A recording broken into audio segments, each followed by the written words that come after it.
I am not going to start with a trigger warning this week because I already warned you at the end of last week's episode that today we're going to the scariest place a people pleaser or energy manager, an overthinker like yourself could possibly go.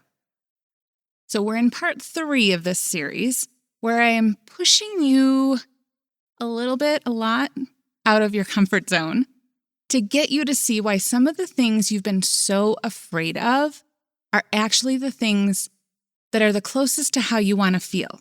We started with bored because it's one of the feeling states that makes my hypervigilant high achievers want to crawl right out of their skin. We talked about why that feeling of bored is actually pretty close to the feeling of content or inner peace. Then in part 2, I brought up the L word. I asked you to lean into lazy just a little bit because what you're calling lazy is probably just rest. But one of the most feared things you could ever be called is lazy. So it feels like all rest is lazy. If you haven't listened to those episodes, make sure you go back. But stay because we are diving in. Bored and lazy, those are about what you do or what you don't do. Today feels a little sharper because it's going straight to your identity. Because I know you. I know who listens to this podcast. I'm not new here. And what I'm going to ask you today is going to feel like I'm asking you to be someone that you're not. Because I'm going to suggest that if you really want to change your life, step into your new identity where you are regulated and you are successful and ambitious and all the things, that's what you want to create, I am going to ask you to stop caring so much, to lean into what you might consider being cold. Now, I know, I heard the record scratch. Half of you are still listening, but your soul has left your body. So before I tell you why I actually want you to be a little more indifferent, the regulated version of indifferent, let me start with this. One of the things that I hear the most when I'm working with someone who identifies as a people pleaser and they're trying to change that pattern is the fear that doing this work means becoming someone who doesn't care, someone who is apathetic. And I want to be really, really clear. Caring deeply is one of the most amazing things about you. And you are a genuinely caring person. It's not performative. It's not something you do just so that people will like you or just because it makes you look good. You actually, truly, from the bottom of your heart, care. You care deeply about your people, but also about strangers and animals and the climate and whether the world is fair and whether the people you love are okay and about the person across the room who looks like they might be a little sad. You care so much. You probably care more than other people are caring about themselves. And this is probably your best trait, and we are not taking it away from you. We need more of this in the world desperately. But what I want to show you is what happens when you take this beautiful quality and you add hypervigilance on top of it. Because we know what hypervigilant high achievers do with a good thing. If something is good, more is better. And that's where it gets a little out of hand. So I have about 1,000 client stories about what it looks like to care hypervigilantly and then to care in a regulated way. But today I'm going to tell you a little bit about me. I'm a person who cares a shit ton. I feel a lot. I care very big. And we can trace this way back. In grade school, I was always the kid who was befriending the new kid.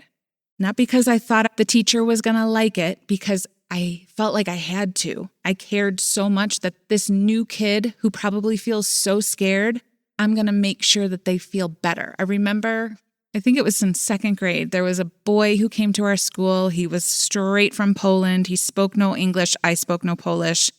And you better believe I was right there on the playground trying to play a game with him. In high school, I had a boyfriend who was always like, we're going to be together forever. And I was like, we're 14.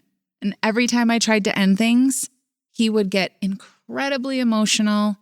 He would tell me he didn't even want to live if we broke up, that he would hurt himself if I left. And I was young. I didn't have the tools to see what was actually happening in that situation. All I knew was that I genuinely cared, and the thought of hurting him so badly felt way worse than if I just stayed.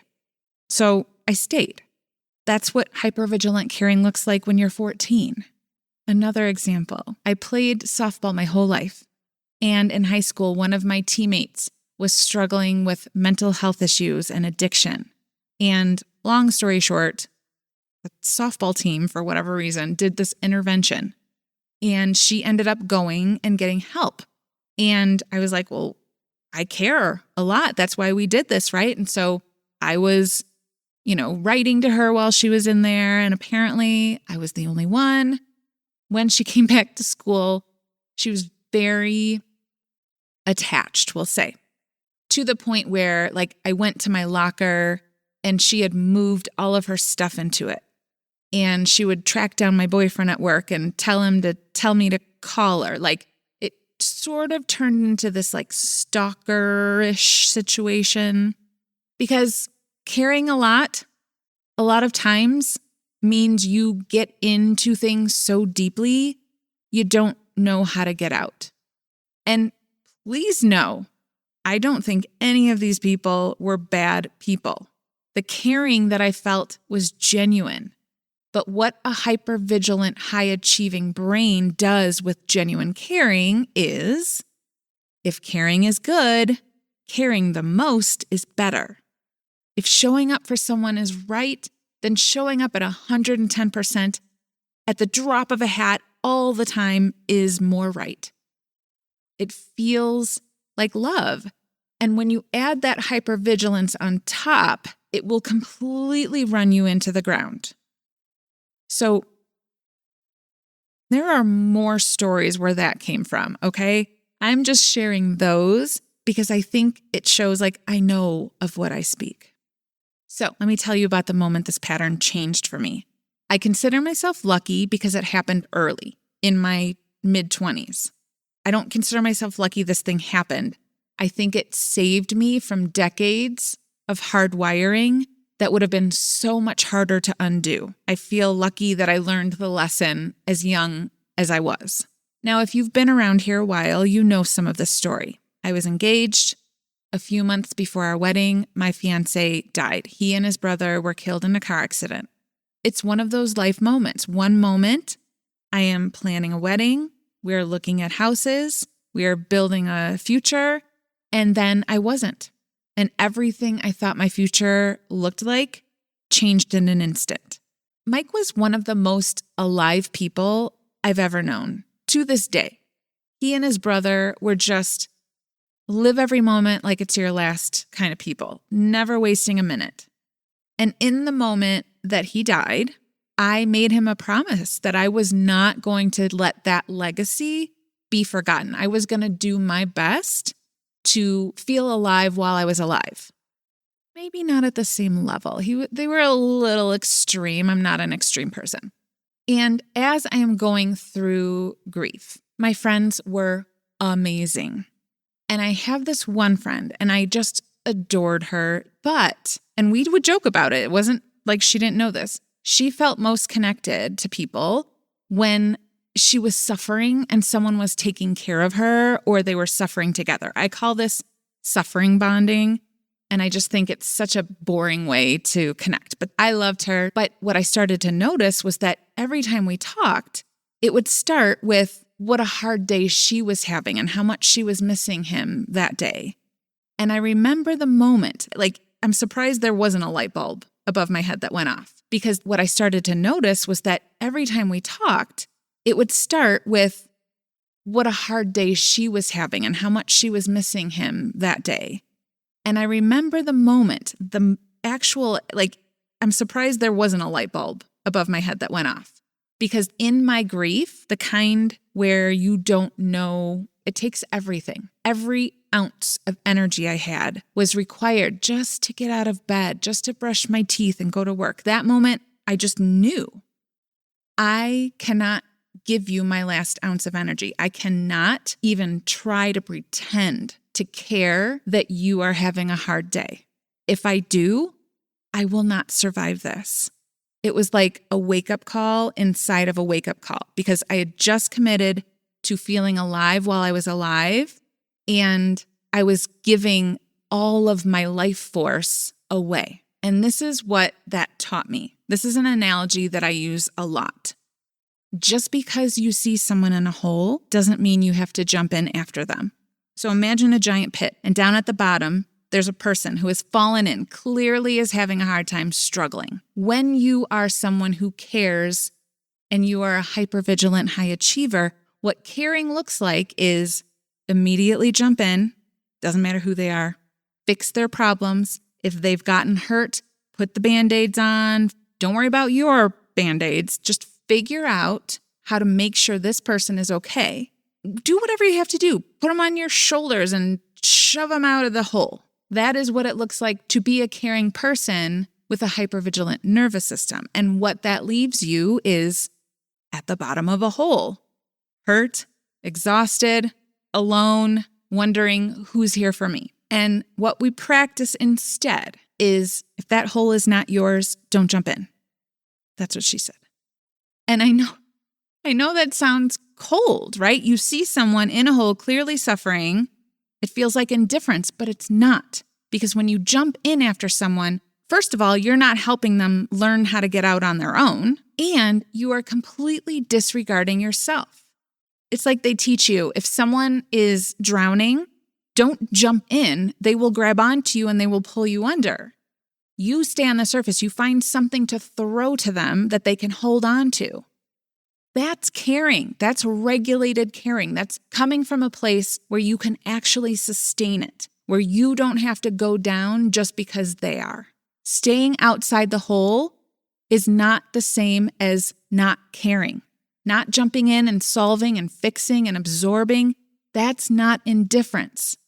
It just feels that way when you've always believed that caring means diving in headfirst. Like we've been talking about. The opposite of bored isn't overthinking and stressed out. It's content. The opposite of lazy isn't exhausted. It's rested. And the opposite of hypervigilant caring isn't cold or indifferent. It's regulated or it's unbothered. My husband says I should write a book called Unbothered because he is regularly shocked by the things that just don't bother me, that don't touch me. Someone's having all sorts of drama. Someone tries to throw a guilt trip at me. It doesn't even register. I am unbothered. But unbothered isn't indifference. The things I care about deeply. I wouldn't call unbothered uncaring. I would call it caring with discernment. I've chosen to care deeply about a few things instead of diluting it across everything. And that focus means I actually have something real to give, some gas in the tank, when someone actually needs me. That's why it's not indifference. And I know you. You have at least one person, probably more, whose name pops up on your phone and your first instinct is like, ugh. And then your second instinct immediately is to feel terrible about the ugh. Because you know they're a good person and you genuinely do care and you do want to help them. But now you are stuck and resentful and ashamed of being resentful. This is just what happens when a hypervigilant high achiever cares with no boundaries around it. When your nervous system believes that every time someone needs you, you must say yes immediately and then go above and beyond. This is why you're going to start leaning into, we'll call it caring with discernment. And when you start doing this, it's going to feel uncomfortable. When I realized that I was in a situation, in a friendship, with someone who I could not care about in that moment, and I realized that I was the one who had set up that dynamic, who had shown up in that role for years. She's in a hole, I jump in after her. I swung. I went from over-caring, hyper-vigilant, high-achiever caring to what felt a lot like I did not give a shit. And it felt very uncomfortable. Sometimes the pendulum feels like it swings too far. And if you just have a little grace and some patience with yourself, it'll find the middle. That is the regulated version. That's unbothered. That is caring with serious discernment. The hypervigilant version, carrying at full volume, ends in resentment. It ends in being a martyr. It ends in keeping score of everything you've given and everything you haven't gotten back. The hypovigilant version is what you're afraid is going to happen if you let yourself lean into this, that you're going to become numb, apathetic, checked out. That's just dysregulation in the other direction. The regulated version of caring is selective. It's discerning. It knows the difference between this is mine and this just feels urgent because my nervous system does not know how to leave shit alone. It's more caring, not less, because the caring is focused instead of diluted. I know these assignments are getting harder. First, I asked you to be bored and then lazy. Now this. So you're just going to start small. When you feel the pull to jump in the hole, pause. Just pause right before you jump in, a beat, and ask yourself, is this mine? Is this my problem? Am I the one in the hole or is it somebody else? Does this problem in the hole actually need me? Or have I just taught this person that they need me for everything? Do I have the capacity, the bandwidth for this right now? And what happens if I don't jump in? Just give yourself that moment to consider yourself in this situation. Because every time you show up, even for a second, in the new identity, the version of you who's regulated and discerning and unbothered, you are starting a new neural pathway. And every time you visit it, it gets stronger. Every time you sit in that discomfort, the next time it will feel a little bit easier. So you're going to go practice. Now, I say this every week. This is what's going to happen tomorrow. Someone's going to need something, and your nervous system is going to tell you that this is an emergency that you must show up for. Otherwise, they're going to think you don't care, and you're going to lose your job and all your friends, and you're going to be alone forever. And this conversation we're having right now will feel like a distant memory. This is why you need to start your day with the Daily Calibration. It's a reminder in your inbox every morning before the day can have its way with you, before all the people start asking, before the guilt sets in, before the old programming convinces you that caring means saying yes to everything and everyone except yourself. Make sure you start your day with that daily calibration. The link is in the show notes. Next week is part 4, and hopefully you are starting to see what we are building here. The shape is starting to form through the fog. Bored, lazy, indifferent. 3 ways of being that your nervous system uses against you. Tells you that this is what you're going to be if you are not hypervigilant. And it's keeping you small, it's keeping you exhausted, and it's keeping you really easy to control. That's what we're talking about next time. Go have a lazy, boring, unbothered day. I'll see you next week.